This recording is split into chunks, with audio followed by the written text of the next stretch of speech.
Welcome to my YouTube channel. This is how you can set up your format unit setting before you can start plotting any survey work, any survey plan. Then first thing you need to do, you need to go to format, then you choose the unit sector.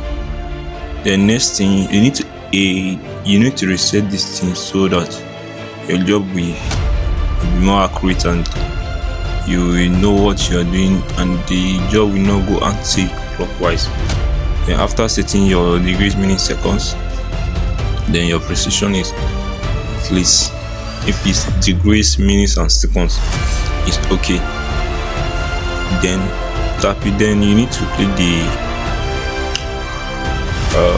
the clockwise. After doing it, then the next you will change your unit. It depends on the unit you want to use plus the job. You can use feet, millimeter, centimeter, but let's use meter here.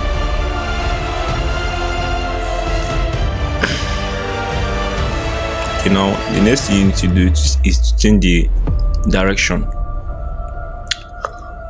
Now go to the direction, then you need to choose north because the direction needs to be north. Okay, now we are done with the setting. Thanks for watching the video. We are going to the next one. Go.